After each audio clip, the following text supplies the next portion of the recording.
Miltinis prisiminė. Ėjau per pasaulį galvodamas apie tą magiškąją jėgą, kuri gimdo troškimus. Suvokiau, kad šiame mieste turi gimti teatras.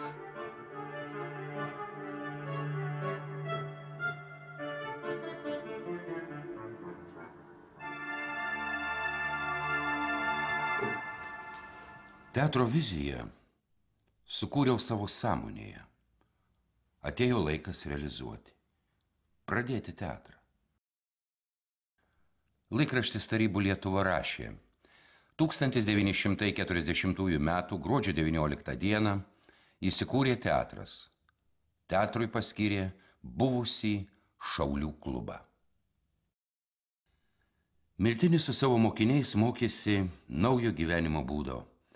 Improvizacijos asmenybės ugdymo tema. Skaitė paskaitą šiomis temomis: teatro estetika, minties tema, nuotaika, balsas ir kalba, modernioji kritika, psichologijos analizė, dramos prasmė, Egipto menas. Nuo 12 iki 14 valandos daugiaskiemenių būdvardžių kirčiavimas. Nuo 22 iki 24 valandos grimo pamokos. Aš neužmiršiu, kaip aš jį pamačiau pirmą kartą, sėdinti ant suoliuko priešais senąjį teatrą, tą, kuris yra prie senojo tilto. Jis sėdėjo, žiūriu, su barzdelė, kažkoks ponas, jis vis dėlto turėjo tokią išvaizdą.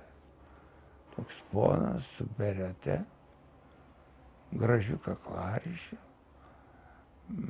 Na ir skaito knygą. Vėliau mums bešnekant, aš taip stengiausi žiūrėti patį viršelį tos knygos ir nors ir nemokėdamas tos kalbos, vis dėlto supratau, kad tai prancūzų kalba. Pirmosios gastrolės. 1941 metai, gegužės 28 diena. Kaune vaidino Pogodino Sidabrinį slėnį ir Džonsono Sukčiaus testamentą. Tai buvo teatras studija, žmogiškumo laboratorija. Čia žmogaus likimas žemėje pats didžiausias siužetas.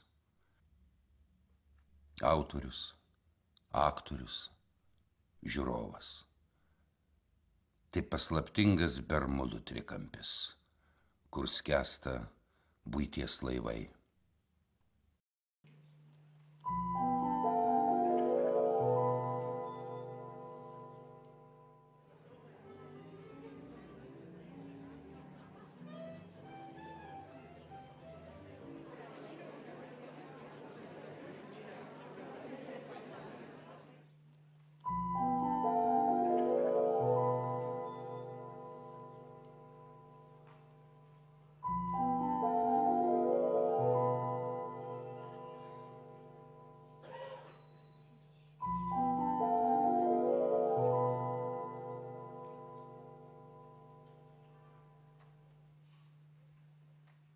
Žmogus grįžta į Vokietiją. Ilgai čia jo nebūta to žmogaus. Labai ilgai. Galbūt per daug ilgai. Ir grįžta jis visai kitoks negu išėjo. Iš pažiūros jis tarsi giminė tiems padarams, kurie stypso laukuose, gąsdindami paukščius, o vakare kartais ir žmonės. Ir vidumi jis panašus į juos. Jis 1000 dienų ištvėrė lauke, šaltyje. Už teisę grįžti jam reikėjo sumokėti savo kojos kelio girnelę. Ir 1000 naktų lauke šaltį išlaukęs, jis vis dėlto pagaliau grįžta namo. Žmogus grįžta į Vokietiją. Ir čia jis patenka į tikrai pašėlišką filmą. Per tą seansą jis turi ne kartą gnybti savo į ranką, nes jis nežino, budys jis ar sapnuojas. Bet jis mato, kad iš dešinės ir kairės yra ir daugiau žmonių išgyvenančių tą patį. Ir jis mano, kad greičiausiai čia esanti tikrovė. Apie žmogų grįžtant į Vokietiją. Apie vieną iš tų, kurie grįžta namo ir kurie tačiau nepareina, nes jų namų nebėra. Jų namai yra čia lauke už durų.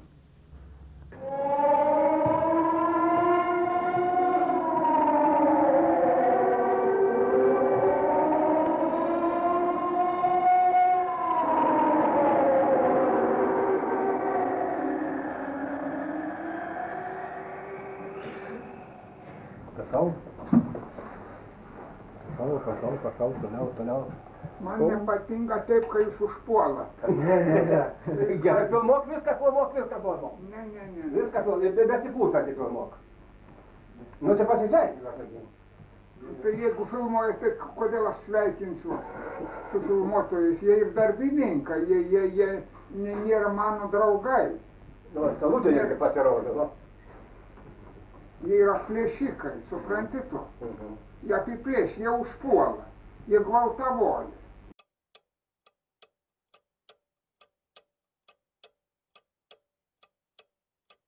Apsilankiau pas Miltinį 77 kartą ir jis man pasakė tada, tu mane radai ne tokį, koks buvo aną kartą, nes aš dabar įsigijau naujų 10 ar 15 knygų. Ir tos knygos vėl man davė kažkokį naują impulsą, aš, taip sakant, vėl atsinaujinu, vėl gyvas.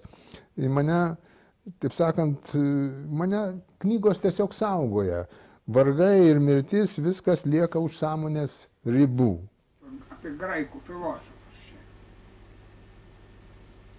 Tous les systèmes meurent.